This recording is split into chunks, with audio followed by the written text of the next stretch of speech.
right, guys. Well, we got Wes Wood with us today. Wes, thanks for coming on. Thanks for having me. Yeah. So Wes and I got connected through a mutual friend. Or Jesse's been on the podcast. Jesse Pimentel's been on the podcast. He was episode one, but Jesse now works for the company that Wes started. So we got connected through that. Wes is a former service member and served our great country. So Wes, just tell us who you are. Who is Wes Wood? Yeah. I think there's a super quick or concise way to say that necessarily, but basically just a guy. I grew up in Southern Indiana, joined the military after college, always had kind of an entrepreneurial disposition. My parents were both small business owners growing up. And so, after the military, I went back to Indiana for about 7 years, founded an organization called InVets. That we could talk about more in depth if you like. And then about 2 years ago, took my wife and kids and we moved on down to Tennessee. So we now live in Franklin, Tennessee. So still trying, had probably, depending on how you slice it, maybe 3 or 4 different career tracks over the past 10, 15 years. So still enjoying that process of figuring out, ways to make what I'm doing now better and add additional stuff along the way. Do you think you know what you want to be when you grow up at this point? I don't, and I don't know that I want that necessarily.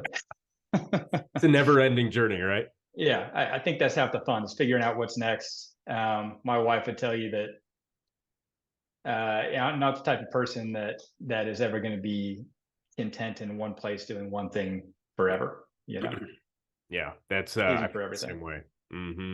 Tell us a little bit about your family. You mentioned wife and kids. How many kids you have? Yeah, so beautiful wife. We actually started dating when we were in high school. Oh, cool. Senior year of high school. I'm now 35, so we've been together for quite a bit. We got married about a year into the military. We've been dating about 6 years at that point, and started having kids back in 2018. So we've got 3 kids now: a 5-year-old, a 4-year-old, and just had our 3rd baby a few months ago. That's awesome, man. You're in the thick of it then. Yep. Yeah. Absolutely. It's a blast, though. Funnest thing So I've done. you think you're done with 3? No, well, potentially. No, I said it's the funnest thing I've done. Out of everything I've done, having Funnest thing, kids is by far the best. yeah. Yeah. It gives I've talked to other men about this, and I feel like a man can't fully mature until he has had kids. What are your thoughts on that? Yeah, it opens up a whole other spectrum of life. I mean, as soon as I had my first kid, I looked back at all the guys that I had known over the years in the military and outside of the military that had kids, and it puts them in a whole different light. Mhm. It obviously shifts your priorities, but I don't know, it just makes you reevaluate priorities, reevaluate, who you are as a man, who you want to be. Now you've got people looking at you, and Yeah. not people you can just shrug off and say their opinion doesn't matter, and you're going to do your own thing. Now you've actually got responsibility to try and set the example for some people. So it Mhm. makes a big difference. Yeah, yeah, it definitely does. I think what's really cool about that is you don't hear of a ton of successful marriages coming out of kind of the military environment. I mean, they're definitely out there, don't get me wrong, but not a lot of them, right? And Yep. for you to have your high school sweetheart and you guys make that work is incredible. What would you attribute that to? A bunch of things. So you're right. So when I deployed to Afghanistan, out of the platoon that I deployed with, there's probably somewhere in the neighborhood of like 10 to 15 that were married going into that deployment. If I look back at that group of guys now, I know of 2 of those guys that are still married, and one of them divorced his wife, and then they got remarried a year later. So Well, good. They uh, figured that out at least. they figured that out. So you're right. So the divorce rate's astronomical in the military, and there's a bunch of different reasons for that.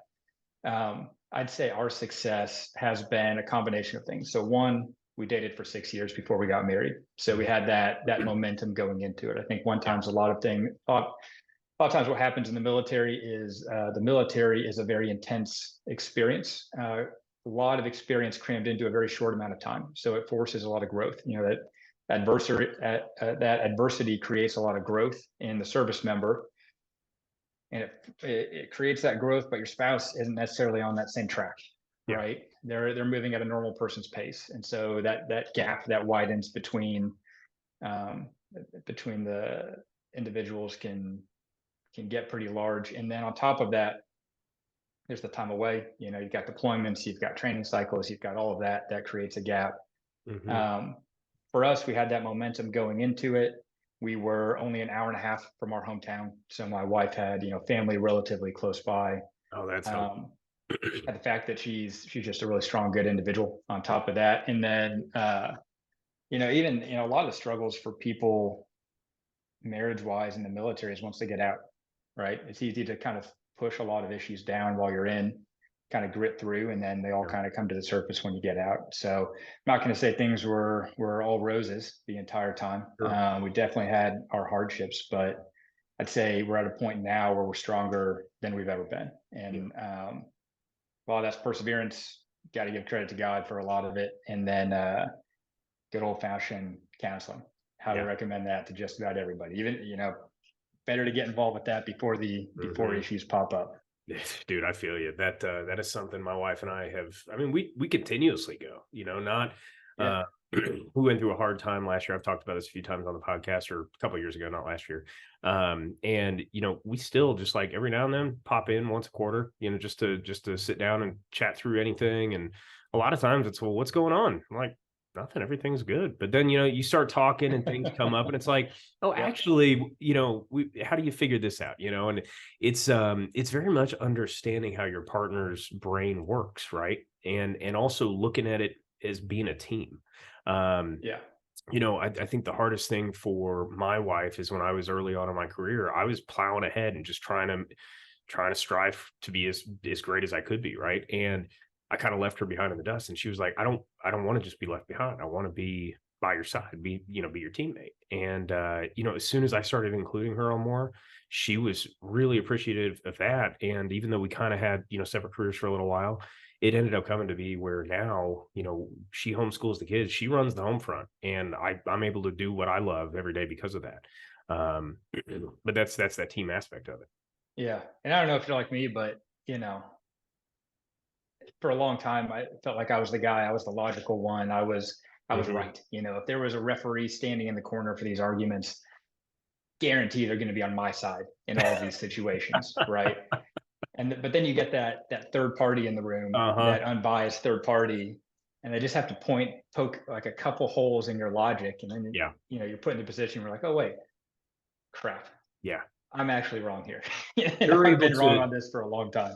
Yeah, they're able to a lot of times verbalize it to you in a way that your wife is trying to, but it just Yeah, doesn't get through. And then they verbalize it to you a certain way, and you're like, "Oh, now I see where she was coming from?"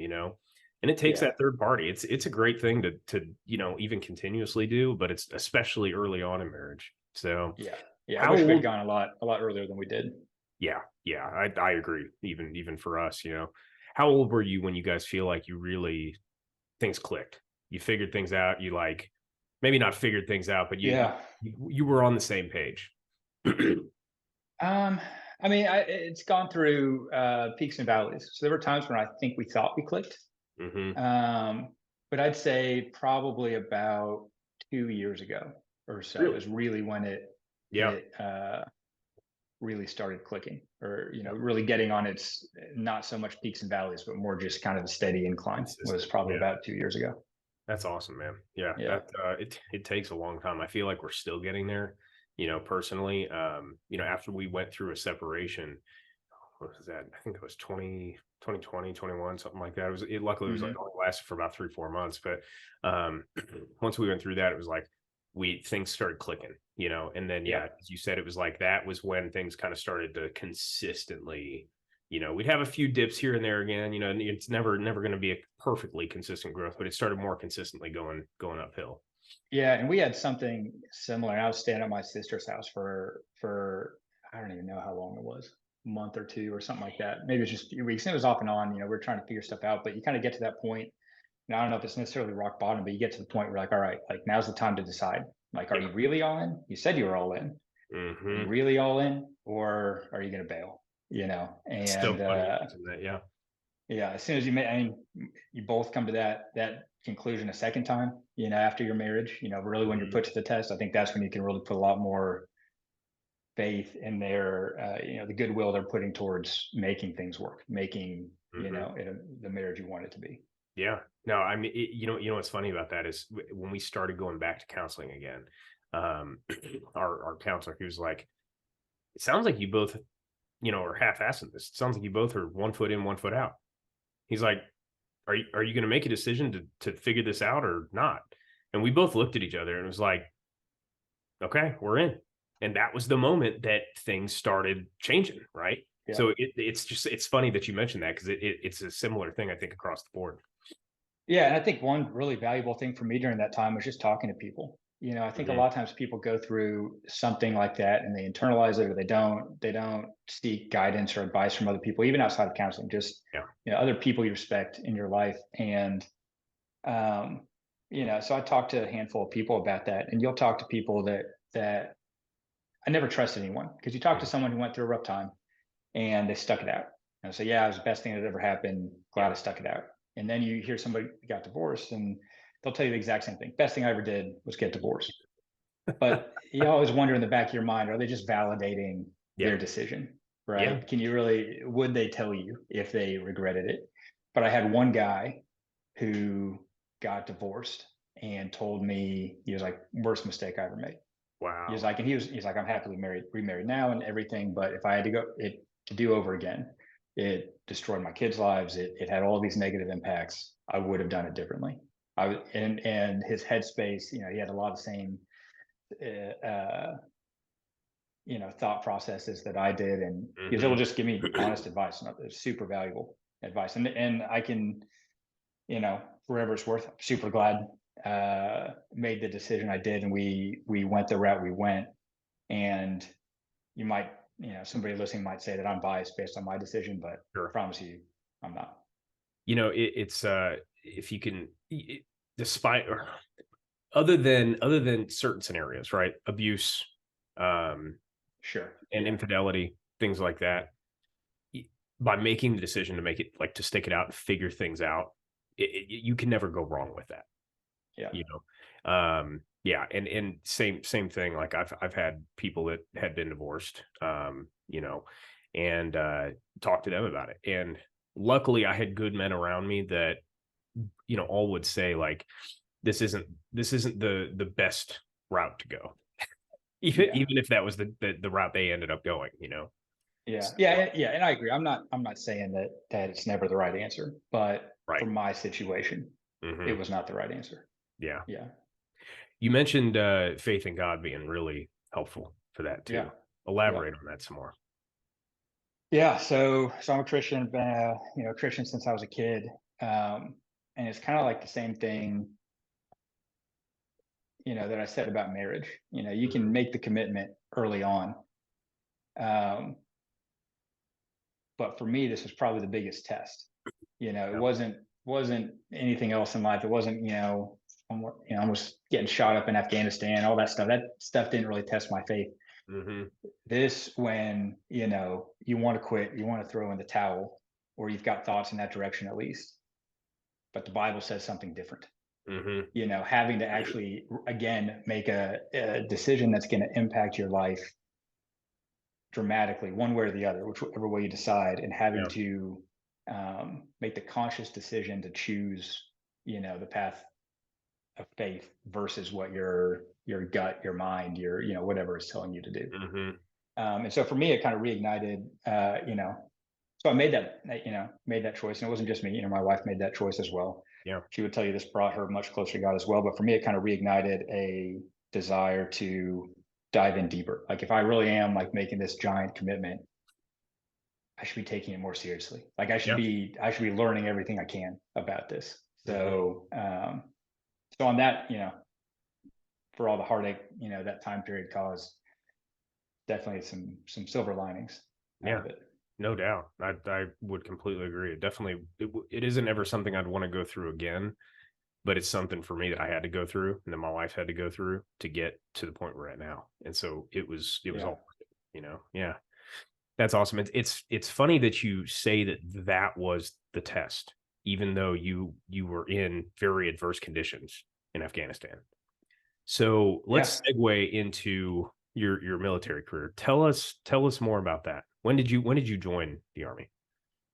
Sure. So I joined the Army in 2010. So I graduated high school in '06. I had actually talked to a Marine recruiter in high school, but I was kind of on the fence. Do I join now? Do I go to college? Mm, Thought, well, the military is always going to be there. It's going to be harder to go back to school later. So let's yeah. just knock that out and then join the military. So throughout college, I did a little bit more research, decided on the Army versus the Marine Corps. Hmm. Um, and I left for basic training I think it was like 2 weeks after I graduated college. And I went into a program called the 18 X-ray program, trying to go the special forces, the Green Beret route. Oh, cool. Um, and so to do that, you have to be on the enlisted side. So I wasn't an officer, went in on the enlisted side.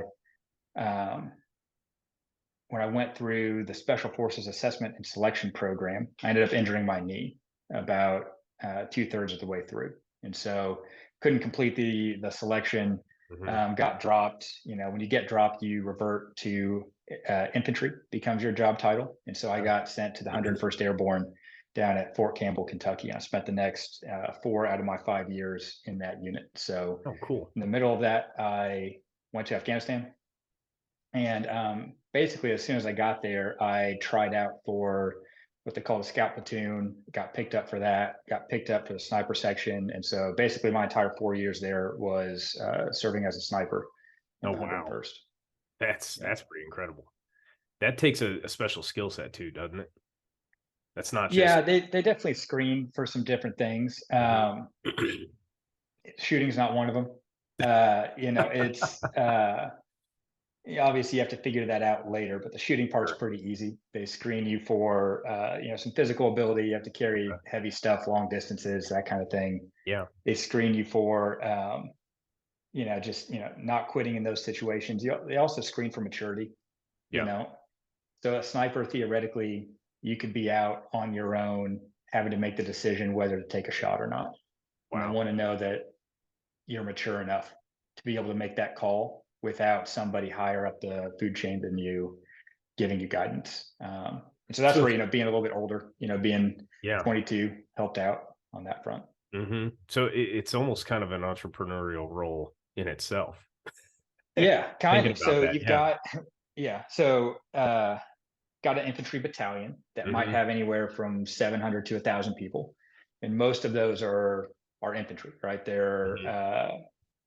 your traditional infantry type roles, and out of that 1,000 people, the scout platoon is about 30 people, Okay. and that's split up into a recon element, a reconnaissance element, and a sniper element. And so the recon teams are supposed to be little 6-man teams that go out on their own and gather information to give the commander more information to make decisions. The Hmm. snipers are supposed to do the same thing, but be able to touch people from really far away on top Yeah. of it. But a lot of it's reconnaissance, a lot of it's data gathering, and so you really are kind of your own little thing in the middle of a much larger group. Yeah. But you've got your own objectives, you got your own training, and on the entrepreneurship front, we had to have unique gear, and we didn't Hmm. have the unique gear. So like one of the things I did on the entrepreneurship front is I fronted the money and I bought a mini fridge off of Craigslist or something and a Costco membership. And I created a little mini concession stand within our office to sell monsters and stuff like that to other soldiers. And so I used the profits from that to first pay myself back for the membership and Right. the drinks and the mini fridge, and then the rest of it I turned into a unit fund where we could buy sniper gear. Oh, that's That cool. the unit wasn't going to fund. Oh, So that's hilarious. That is so funny. So you guys would then kit out yourselves essentially. You wouldn't have a to lot of it, take yeah. the gear that they provided. Yeah, a lot of it we had to either buy ourselves or we had to find someone to buy it for us. So for example, one of the guys in our unit, his family's church in Texas took up an offering and they bought us all our Eberly stock bags. that we carried all deployment, where we could put our rifles and everything. So That's awesome. Yeah, those Everly stock bags are nice. I've got one for yeah, camping and whatnot. They are nice bags. Yeah. yep. So tell us a little bit more about your experience as a sniper. Any stories you'd like to share or can share? I guess what because do you have a scout with you as well, or is it just you when you're going out on? So there's kind of like the doctrine, and then Mhm. there's like reality. Okay. So we would train a lot of different scenarios. In reality, what it looked like when we went to Afghanistan is they split us all up. First of all, so I was a team leader at that point. I was a sniper team leader, which meant that it was me and one other guy out there, and we were attached to a regular infantry company that was in charge of the Pesh River Valley. So if you've seen like the movie Restrepo, or some of those Lone Survivor, Yeah. Hmm. all of those valleys feed into the Pesh River Valley. Oh And wow. so the US used to have a bunch of bases up that valley. By the time we got there in 2012, they were all shut down except for one, and that was us. We were in charge of the whole valley. So What were we the would go reasons they were out. shut down? We shut them down. Well, we shut them down in that we pulled the US forces out and handed Okay. those bases over to the Afghan National Army. Gotcha. Okay. So our role was to go out, visit those outposts, go with them on missions, advise them, that kind of thing. And so, as a sniper team, we went out on all of that to provide security. There's a lot of instances where, when the Afghan National Army would do a mission, we wanted them to have the confidence that they were doing this on their own. Hmm. And so, we didn't want to drop bombs or make a big show of our support. And so, a lot of times, we would have our aircraft staying outside of earshot. But a suppressed sniper round, who's to say where that came from, right? So a lot of times we were the only ones that were really allowed Really? to engage. Yeah. Wow. But it's Afghanistan, so things are super far away. It's Hmm. not like, if you've ever read like Chris Kyle's book American Sniper, his Hmm. average shot was like 600 meters. Okay. My closest shot was 1400 meters. Um, Really? Yeah, so a lot of long range Hmm. engagements, number of good firefights, but it wasn't as hectic as it was in the years past. Hmm. So, so it was good. We did 9 months. The dude that was on my sniper team with me wore a GoPro on his helmet, and so if you ever go on YouTube and look up a video, it's called Cobra 2, which was the name of our sniper team. It's out there Okay. somewhere. I'll have to If check you're ever that out. bored. Yeah, that's cool. Would you ever change your experience in the military? No. For the time I was in, no. If I was gonna make it a career, and by the Hmm. way, before I joined, I promised my wife I was only gonna do 5 years. So that was the plan from day one, was five Hmm. years and done. If I was gonna do 20, I probably would have gone back to that special forces assessment and selection. But once I actually got into that pipeline and talked to the guys that were in it, I Hmm. realized you can't you can't do that in 5 years. Yeah. It's a longer time commitment, and so Hmm. so I chose not to go back and try it again when I healed up, when my knee Yeah. healed up. But that's probably the route I would have tried to go if I was in longer term. What was the motivation behind joining the military for you? Well, in college, I paid my own way through college, Okay. so I stacked all my classes on 2 days a week, and the other 5 days of the week I worked between two jobs. Hmm. And so one of those jobs was Sam's Club. I was a cashier, Okay. and I talked to. They had like 100,000 members at the Sam's Club I worked at, and I talked to all of them all day long, and they all seemed miserable. Everyone I talked to seemed miserable, whether they were a doctor or whether they worked at, whether they're paying with food stamps. They all seemed miserable. The only people that didn't seem miserable were the ones that really enjoyed what they did. And Hmm. again, it didn't really matter like the pay necessarily. It's just, did they really seem like they enjoyed whatever they did? And Interesting. so at the time, for a brief period of time, I was pre-med, and I kind of took a look at that and I was like, I really don't care. If I'm really being honest, I just want the money that comes with Yeah. being a doctor. I don't really, it's not my passion. That's not, it's just not me. If I really did want to go for something that just was passion based, what would that be? And that for me, that was the military. So I decided to kind of limit the commitment to 5 years. And again, my wife wasn't super thrilled about, you know, Yeah. that whole decision, but that was ultimately what drove me to it. Wow. That's cool. That I think that an important thing to elaborate on here was the fact that you said that didn't matter the pay that people were making. It mattered if they were enjoying what they were doing or not. Because I Yeah. think, I spent time in in sales for many years and grew my career there, was making good money, and no matter how much money I would make, I never felt fulfilled. I never felt like I was doing what I needed to be doing. And yeah, I think that's something very important for people to focus on is do what you're called to do. Do what you desire to do, because that is ultimately that's what's going to be fulfilling for you. Yeah. And you'll be the best at it. You're the Hmm. best at things that you enjoy doing. That's Yeah. when you can, it's not a burden to go above and beyond, Hmm. when it comes to job performance, if you actually enjoy it. Yeah. Yeah.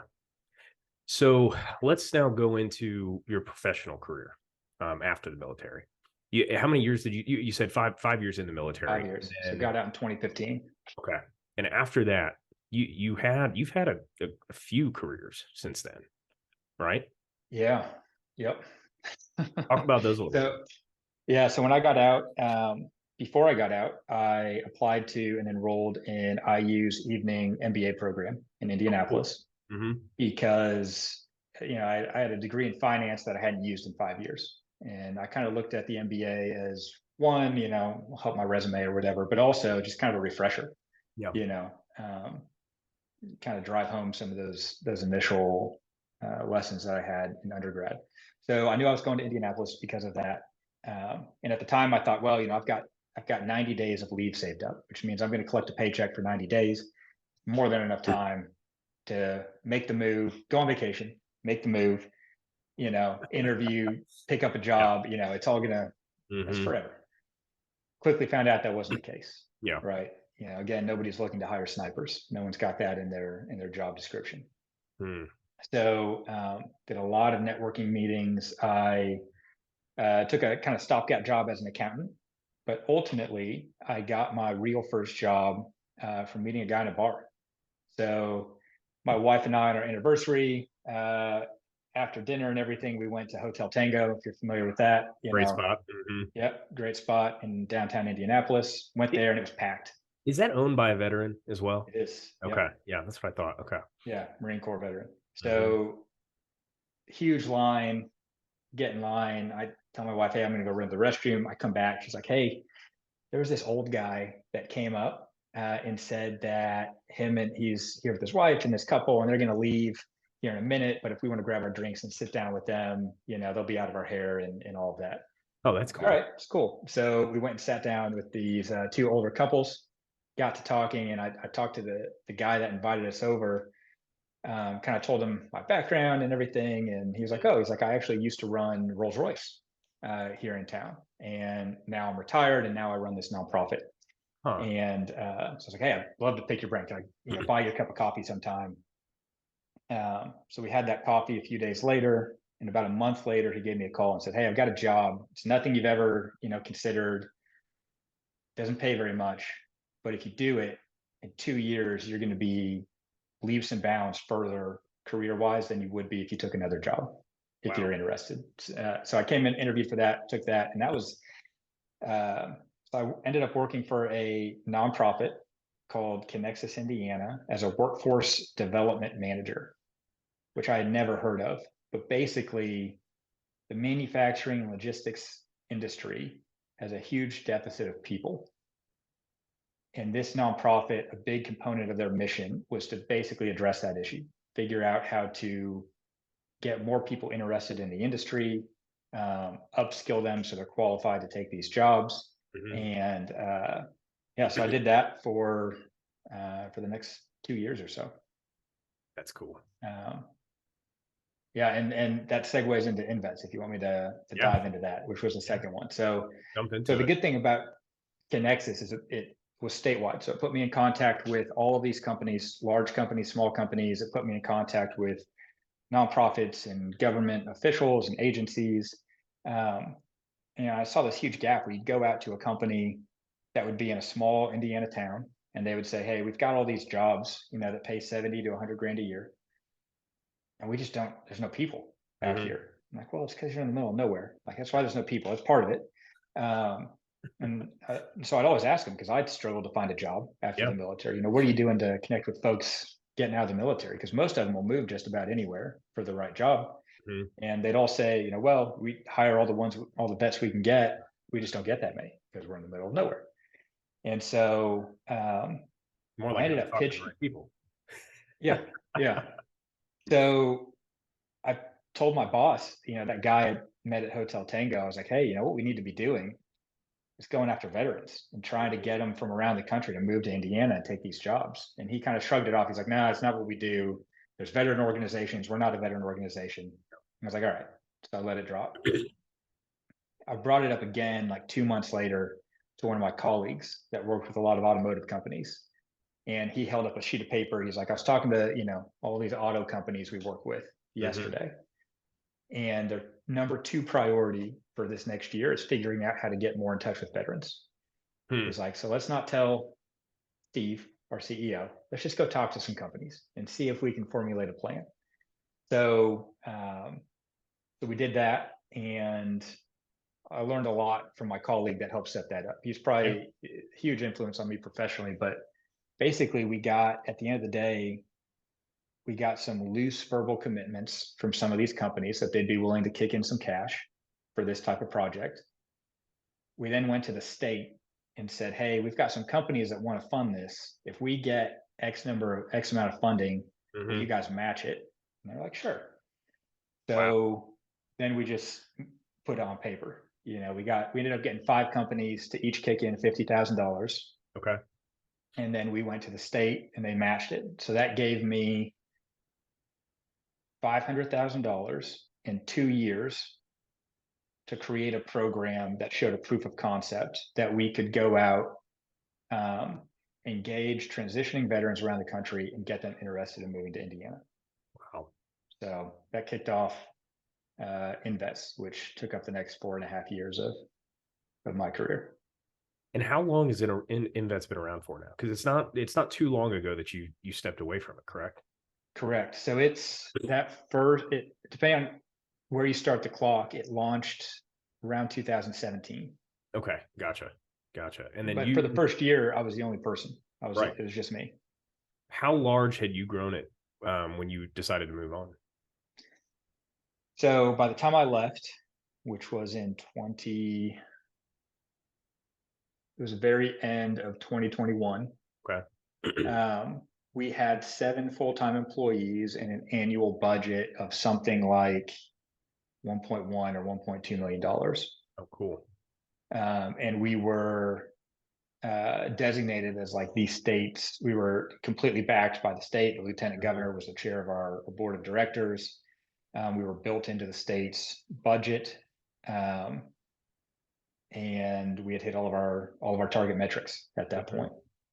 Wow. So since then, I knew about 2 years out from leaving Invets that I was going to transition, and so I purposely hired a guy named Blaine to kind of be the number 2 in the organization to kind of make sure he was fully spun up and ready to take over when my time came. So Yeah. he's still running the organization now, and I think now they've doubled their state funding. So I think they're over $2 million a year annual budget, and it's still going strong. That's awesome. That's a really cool, purposeful company to have built because it's helping a lot of people out, and I mean it's helping Indiana out too. The funny thing is, so my friend Jesse, as you know, works for him, and the funny thing is he has to go convince people to move away from places like Colorado. Yep. That's the tough part of the job, right? But it is. It is it though, because is. like there's a lot of opportunity here. So I say that jokingly, but It's a real thing. I mean, that's talk about like having to have some guts. So to walk off a plane in Seattle or Austin or somewhere by yourself and go into the lobby of an education center on a military base yeah, and set up a booth that says Indiana on it and try and have conversations with people that are trying to make this decision on what to do when they get out, and you trying to pitch to them why they should move to Indiana, which they've probably never thought of once in their life, Exactly. and why they should leave a place like Seattle. Hmm. It's you get a lot of rejection. Oh, I'm sure. You end up helping a lot of people too. Yeah. Yeah. Well, there's a lot of opportunity here in Indiana, as the corporations are growing, the car industry's growing. I mean, Lebanon and Whitestown itself has turned into, instead of cornfields, it's now fields of warehouses and Yeah. massive corporations. So a lot of opportunity here for jobs. And, the best people to pull from are people that have had discipline ingrained into them. So how many states have a program like this? Exactly like it, none. Hmm. Really? There's a handful of other states that have some sort of statewide initiative, some sort of statewide nonprofit, but they all tackle that in different ways. So what we tried to do with InVets was create kind of a tech enabled approach. Okay. So, a lot of states will have, let's say, like a team of people where if you call up and you want to talk to a case manager, you Mhm. can get assigned a case manager and they'll talk to you and they'll help you and all of that. But there's a lot of people, myself included, that when we got out, we don't want to talk to anyone. Yeah. We're not going to ask for help. We're not going to, um, for a lot of reasons, we're never going to go that route.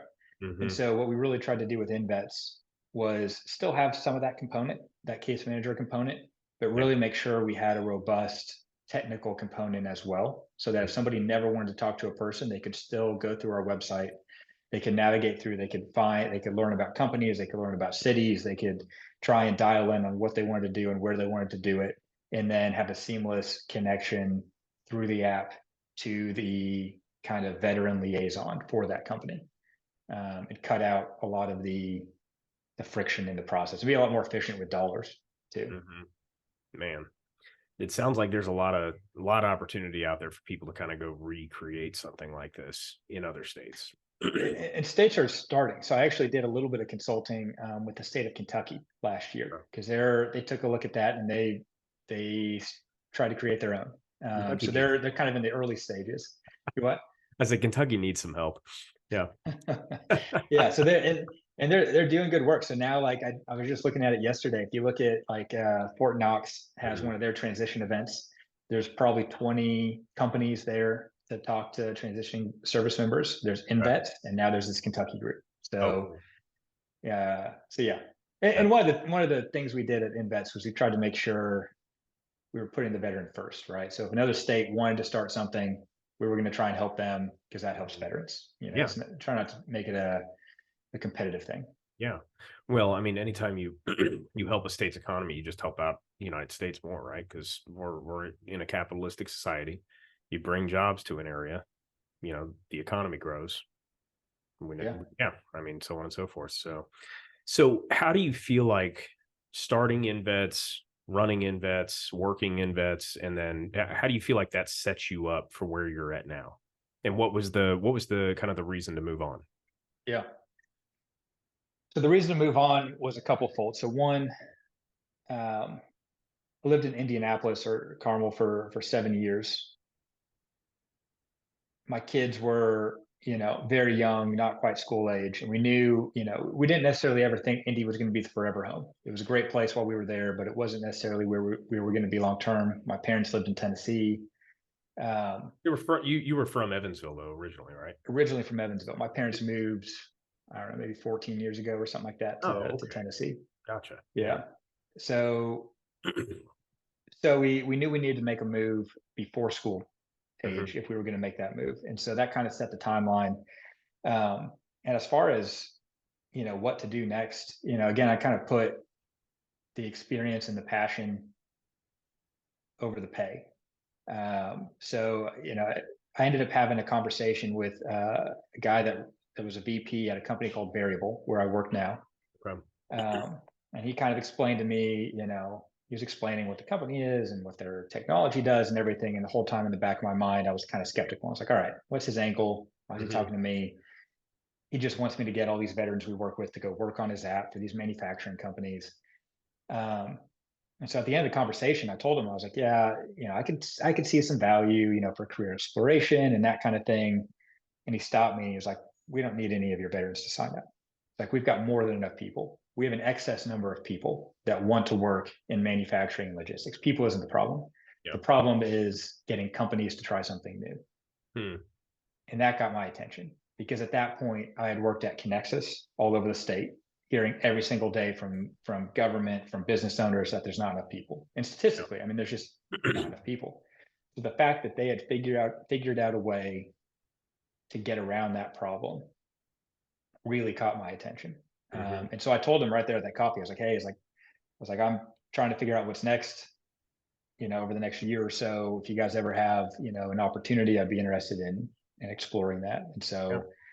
so, fast forward about 6 months, I ended up accepting a position. So right now I run their partnership efforts across their East divisions, basically the entire Northeast and Southeast of the country.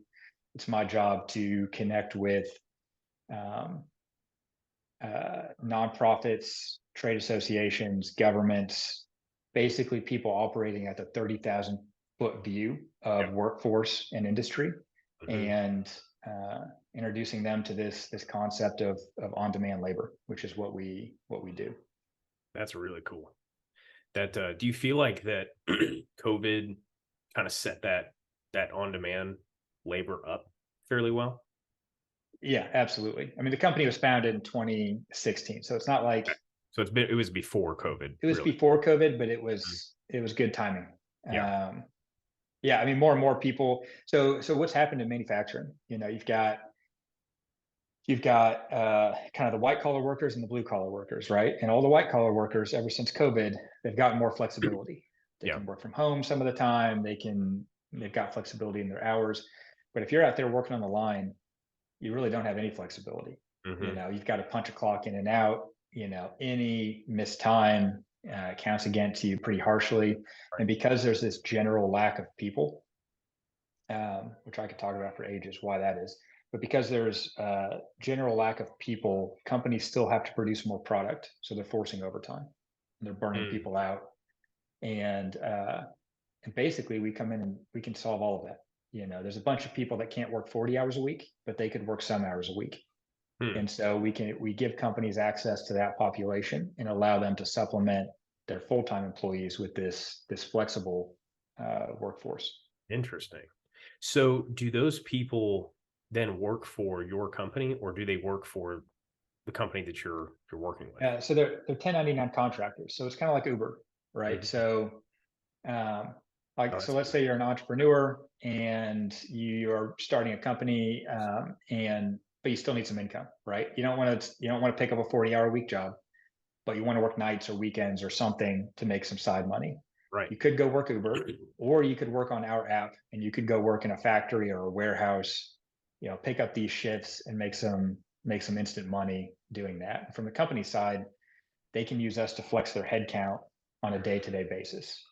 Just like you're ordering a ride, they can Yeah. order a shift's worth of work and they can flex their headcount just for that day if they just need that day. So on the Interesting. entrepreneurship side as well, it's a really powerful tool, um, for an early stage company Hmm. to not assume the costs of a full-time employee, but still get that labor capacity exactly when they need it, Yeah. to get that product out the door. Wow. That you put it very well. Uber for work, or Uber for Yeah, manufacturing yeah, logistics. manufacturing. Yeah. That's a really cool vision. So you mentioned a few minutes ago, why there's such a uh, gosh, my brain's slowing down, but why there's such a Demographic people. flag. Yeah. Yeah. What do you think is the reason for that? Yeah. So basically, if you boil all of economics down, there's only two levers to increased economic growth, right? It's Mhm. either you have more people in the system, or those people are more efficient. Yeah. It's the same thing with like an individual factory, right? If you want to make more widgets, you can have more people making widgets, or you can give them robots and other tools to make one person do more work, Yeah. right? Historically, if you go back about 100 years, we have consistently been able to pick up extra groups of people into the workforce. So after World War II, we had this big influx of baby boomers, which gave us a artificial surge in workforce. Then we had increased female participation in the 70s and 80s. So we had this additional artificial surge in the workforce. And now we've got the millennials, and millennials are actually a fairly large generation. So we've had that surge in the workforce. So we've had all these kind of artificial swells in people participating in the economy. Yeah. But now, for the first time, now we're losing the baby boomers. They're all retiring. And Gen Z is much smaller than the millennials. So we're at less than replacement birth rates at this point. So now, for the first time, not only are we not finding new groups of people to pull in, but we are now also losing some of those ones that we got. And in terms of productivity increases, that could offset that shift. But productivity has really stagnated for like the last 10 years. If you look at the actual metrics, it hasn't really changed in 10 or 15 years. So eventually AI will come and it'll fix all of this. But in the meantime, we can't expect year over year GDP growth if we don't solve the people issue or the productivity issue. And so where we're coming in is saying, hey, we've got another group of people. We've got that next pool of people. It's kind of like fracking for workforce, basically. It's finding that labor capacity and all of the cracks that we've overlooked with the 40-hour work week. Yeah. I almost feel like this is almost a good time for AI to be coming in then, because AI can, in many ways, replace a lot of the bodies and increase efficiency of each individual person. It definitely can. Now, I think the fear is that it happens too fast, right? That it far outpaces the gap. But I mean, I can. Or Terminator happens, Right. That too. Right. Right. But if you look at, so one of the slides I'll show people in a state is I'll show like this people in the state of Georgia. They've got something like 300,000 open jobs at any given point in time. But they have like 120,000 unemployed people, which means even if they had zero unemployment, every single person had a job. They're still short, just like 180,000 bodies. Every single state is in the same boat. So it's not like you're going to, even, if you have something like Invets where you're trying to take people from other states, those states are trying to steal people from you too. It's not going to fix the overall issue. Right. And to put things in perspective, like you can't wait, the state of Indiana graduates like 70,000 kids a year. That's just a dent. And that's assuming no retirements and nobody leaves. Like there's really no other way you're going to solve this. And we were super proud at Invets, and I still am proud at Invets that we impacted, like 2,000 people a year. Yeah. But you compare that against 180,000. Not even a 10. Yeah. Right. And if you listen to any government official, any of these folks that have a solution, if you actually look at the numbers of the impact, it's not putting a dent in it. Whereas us, the gap is 180 in Georgia. We've had over 100,000 people download our app to work in Georgia. Wow. We've got over 1 million people on our app across the 40 cities that we operate in right now. That's so incredible. There's a significant pool of people out there that we can reach. How do you think this will affect the job market for Gen Z or even the millennial age? Like, do you think that you're going to have people that maybe, I'll use myself as an example. I did not have a college degree when I went into the workforce. Had, my daughter at 20 years old, my wife was 19. I wasn't planning on finishing school. I ended up dropping out to actually start a business. And then, once we had our child, I was like, well, I need to figure something out here. So kept my business rolling. My buddy Jesse's actually the one who hired me into my first sales career. And I ended up being his #1 recruit his entire career at that company and did really well. But then when I went to leave, it was sales, right? So you start over in sales. So I started looking at tech, pharma sales, all that. Nobody wanted me because I didn't have a college degree. So, I guess my question is, do you see more opportunities that are better for Gen Z without a college degree because of that? 100%. Really? And that was something back when I was at Connexus, that was something we were actively telling kids in high school. You don't have to get a college degree. Yeah. There's so many opportunities out there. You can go to trade school. You can be an entrepreneur. There's a decent number of people that have worked at Veryable that left Veryable to go start their own company because they see that with tools like this, where you can get instant access to the people you need only when you need them, Hmm. it really lowers that bar of entry to a lot of different Yeah. cool concepts for companies. And so I think entrepreneurship, I think small businesses are going to be, I think we'll probably see a large number of those start up over the next 10 years. And I, keep pretty close tabs on this. A lot of companies are dropping that college degree requirement. A lot more of them are looking Really? at, yeah, a lot more of them. There's a whole other movement trying to get resumes more focused towards ability, or job postings focused on ability rather than any sort of degree. Because it That's really, I mean, the number of people that are actually utilizing their degree in their current job, not very high. Wait, no, and well, and another thing I saw is you'd have people that had degrees that were completely underqualified because they had zero experience and had no people skills. At least Yep. it's sales, right? Like that's a little bit different of an animal than maybe like logistics or something like that. You may need to have some base knowledge before you go in, or being a lawyer or doctor, Um, but I think that also helps kind of fix this issue we're running into with universities and colleges and school debt and all that. Like now you're not going to have to take on 200, because by the time my kids go to school, it's going to be $200,000 for them to go to 4 years of college, maybe more. Yeah. And being an entrepreneur myself, I look at them and I say, you don't have to go to college, and I would, even if you're deciding to go to college, I'm going to tell them like, hey, take a gap year, go travel, work a little 100%. bit, get some experience, figure out that what you want to do really does require a college degree. And if you still want to be a lawyer, you still want to be a doctor, still want to be something that does require that degree, by all means, go for it. I'll support you all the way. But you may find that you start a business and that business takes off, or you may not enjoy, you maybe you go do something, shadow a doctor or something. I don't know how all that works, but and you realize like, oh, actually I don't want to be in surgery, Yeah. something like that. 100%. And spending hundreds of thousands of dollars on school first. Yeah. Yeah. I think, yeah, 100%. That would be my primary piece of advice to my kids when it comes time for school, is go out and figure out what it actually is you want to be before you start dumping cash into a university.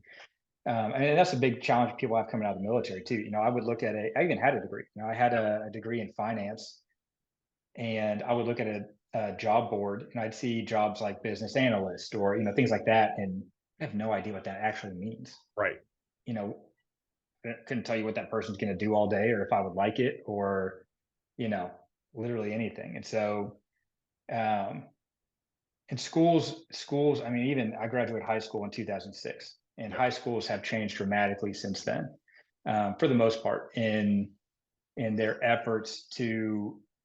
Uh, sorry, my newborn son's crying out there. If you can hear All that, good.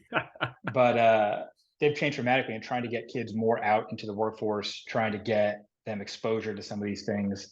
And I think our tool is one way that people could utilize that, but there's a lot of others that are like it. And I think there will be a lot more tools like us for other industries.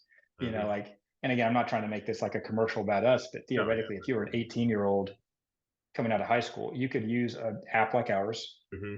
and on Monday you could go work at you know company A. On Tuesday you could work at company B. On Wednesday you could work at company C with no further commitment.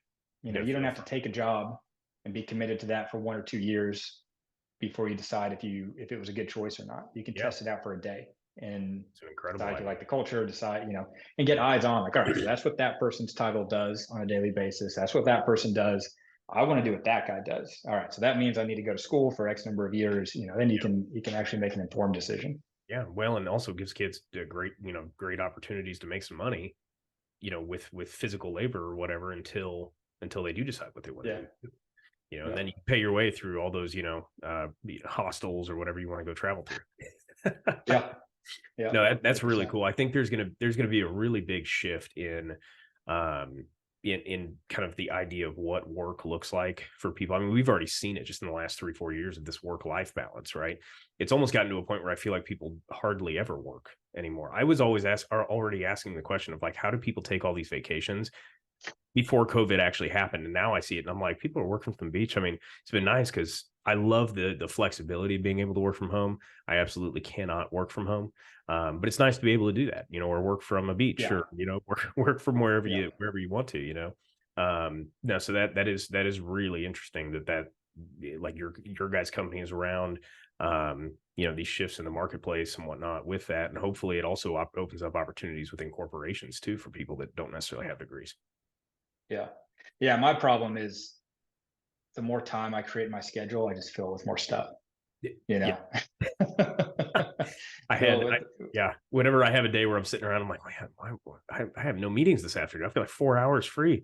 Like, sure, there's computer stuff you got to do and catch up on emails and stuff. But I'm like, what should I do? And then of course I fill it with another project, or, trying to start yeah. another business in my head, or, concept Yeah. idea, something like that. So no, I totally understand that. So you mentioned your number one piece of advice for your kids. Would you say that that's similar to what you would kind of recommend to any young people getting into the workforce or coming out of the military? Yeah. It's definitely just take the time to educate yourself. I mean, Yeah. I look back at like the decisions I made when I chose finance as a degree, Yeah. the amount of thought and effort I put into that is appalling, you know? Just Like sounds cool.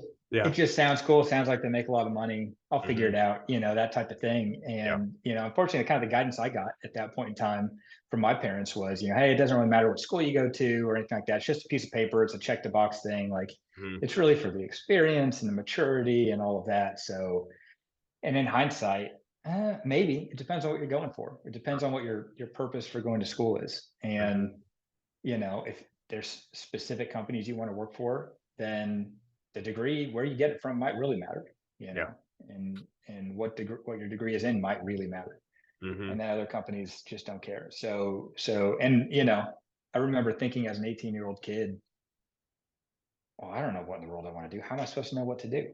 Hmm. Um, I didn't really put in the effort, Yeah. I think there's a lot more tools out there nowadays to kind of Hmm. lower that effort bar Yeah. of knowledge. Well, and I would also say to that is like being an intentional parent to help guide your kids in that. I look back on my selection of what I chose, and I wish I had had a little more firm guidance. Not necessarily telling me what to do, but giving me more exposure to understand what all is out there. Yeah, Before making education. a Yeah, selection. Yeah. yeah. So, And my parents were small business owners. They owned a physical therapy clinic. oh, They cool.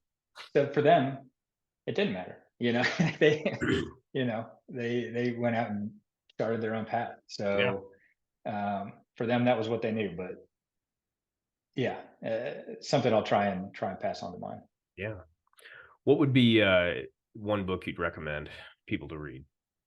Hmm. I guess I should ask you if you're a big reader first, but there you go. You're on the spot now. Yeah. So I think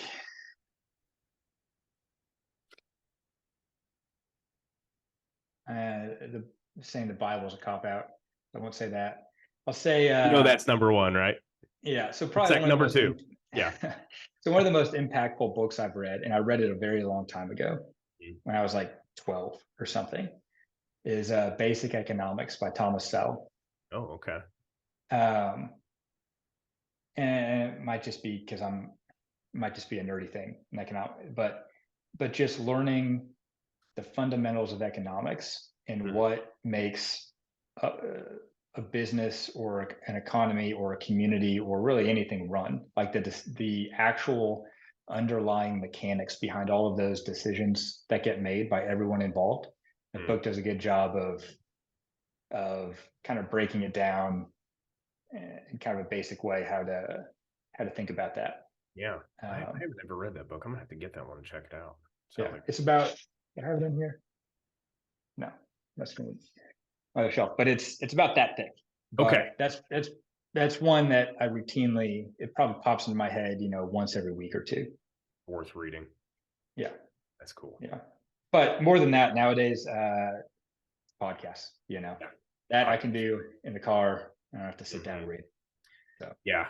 I that's where I get a lot of my current events and knowledge from. The only problem I've seen with that is like with all the craziness in the world, it's like you turn on a podcast like when you're just chilling. It's like make sure it's a podcast, just educational. It doesn't talk about politics or what's going on in the Yeah. world. Find something that you're learning from that isn't necessarily current events.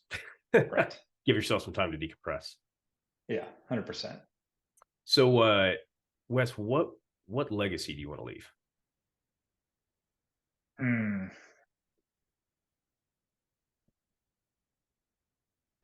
So I think,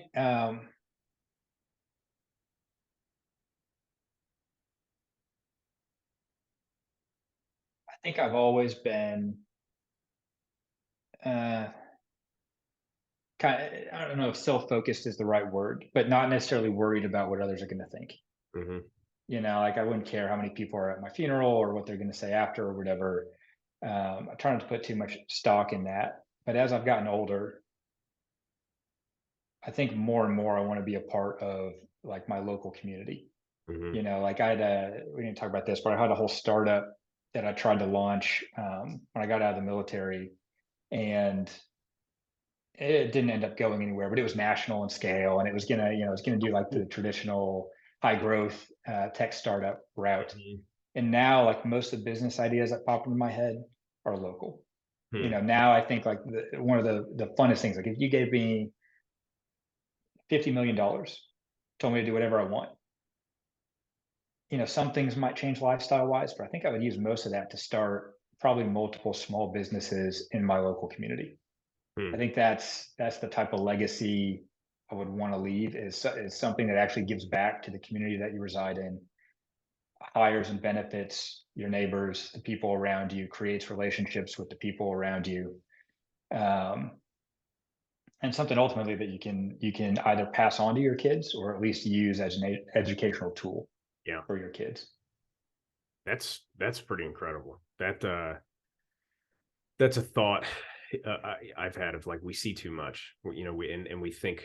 I don't want to say we think too big because big thinking's a good thing, but you know, we forget about where we are, where we reside, where we are presently. We forget to be in the present, right? And I think that's a good point to that of focus on the people around you. Don't worry about scaling nationally, right? If it's good enough locally, it'll scale nationally, right? But being Yeah, able to impact people that you're around every day is probably the most important thing out there. yeah, and I think, and don't get me wrong, very thankful for my current job. I enjoy my job. Going to keep doing this, hopefully for a long time. But like I said, I work throughout the Southeast and the Northeast. Hmm. Every conversation, every call I have is with somebody that's not local. Yeah. And so, you shut the computer off, you walk away from the desk, and you're not as plugged in. You're surrounded by people that you're not engaged with, and that's one of the things I actually miss about Indiana and about Invest, is I can tell you, people in government in all of these different cities. I knew the different companies. I knew, I was plugged into different organizations. Like I had that immediate impact on my local community, and I felt like I had a place and connection and that type of thing. So Cool. That's cool. Well, Wes, I really appreciate you being on today. Thanks for spending some time with us and sharing your life story. Where can people find out more about you or more about your companies, things like that? yeah, yeah. So Veryable, the company I'm with now is veryableops.com, VERY. So spelled Veryable. .com. You can find us there. LinkedIn is a good place to find me. Just Wes Wood. I think it's Wes Wood 11B or 11 Bravo. That's infantry on LinkedIn. I mean, I'm on the other socials, but I'm not really on the other socials, all that much. Yeah. But you can find me on those as well.